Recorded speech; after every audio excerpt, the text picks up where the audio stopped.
नमस्ते हिंदुस्तान। अभी recently new educational policy design की गई है for the upcoming years from 2020 and so on. तो जो भी रिफॉर्म्स दिए हैं इस बार इज क्वाइट प्रैक्टिकल। शायद ये चीज बहुत साल पहले करनी चाहिए थी। स्टूडेंट्स को इस तरीके से सही से चॉइसेस मिल पाएगी अभी जिससे वो अपने इंटरेस्ट की पढ़ाई कर पाएंगे and that too being into comfort zone. A free access is given to all the regional languages.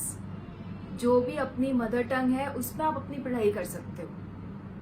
काफी बच्चों को दिक्कत थी regarding taking English as a language जो कंपलसरी था and then go on with the study, but ये barrier, language barrier को अब हटाया गया है।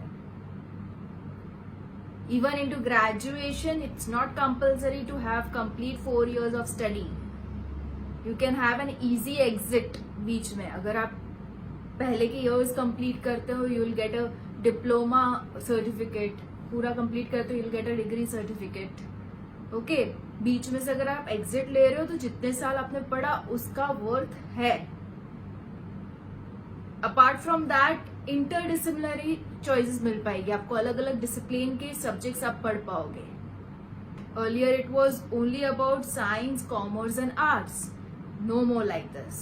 If you are interested into one of the subject that is physics, इसके साथ आप हिस्ट्री भी ले सकते हो। Okay, any type of combination you can choose for your studies. Virtual labs को कंपलसरी किया गया है कॉलेजेस में, जिससे फुल फैसिलिटी मिल पाएगी बच्चों को in the institution to have a hands on with the lab, जो सिर्फ पॉसिबल था गिने चुने आईआईटीज और एनआईटीज में। भी मैक्सिमम कॉलेजेस में ये चीज पॉसिबल रहेगी। तो समिंग इट ऑल, जो भी नया एजुकेशन रिफॉर्म आया है, नई जो एजुकेशन पॉलिसी आई है फॉर 2020, उससे हमें क्या फायदा है? अभी the maximum benefit to the students would be they would be clear with the mindset कि अभी मुझे आगे जाके क्या करना है, मेरा इंटरेस्ट किस में है। बिकॉज ऑप्शन उनको बहुत ही अर्लियर स्टेज में चूज करना रहेगा एंड वहीं से वो लोग डेवलप कर पाएंगे अपने इंटरेस्ट को। Right? They would be very clear with whatever they are good eight.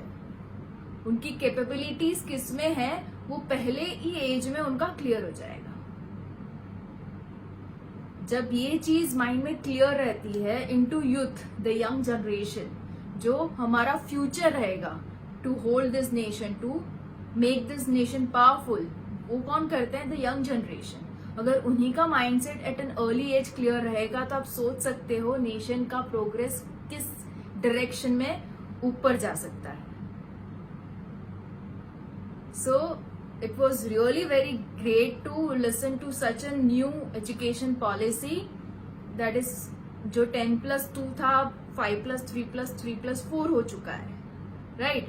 4 last indicates the standards from 9, 10th and 11th, 12th। Board exams रहेगी बट उसका भी जो पैटर्न है, asking the question, not just theoretical, it will go into the practical side now. जो भी research कर रहे थे बच्चे, उनको भी अभी सही तरीके से फंडिंग मिल पाएगी। जो एजुकेशन बजट पहले कुछ 4.43 था, it has been raised to 6%। So this will all boost the energy, the focus, the spirit of the young generation to have a really great opportunities to develop their interest in the positive direction. Aim यही है कि maximum percentage of people, I mean the young generation, वो educate हो। Right? Educate हो into their interest of field.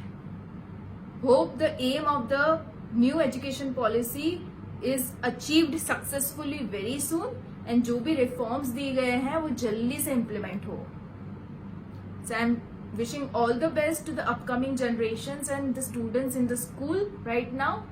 ये आपके लिए बहुत ही सही अपॉर्चुनिटी है कि इस टाइम पे, इस 2020 में, when you are into school, when you are into schooling age, ये रिफॉर्म्स आए हैं।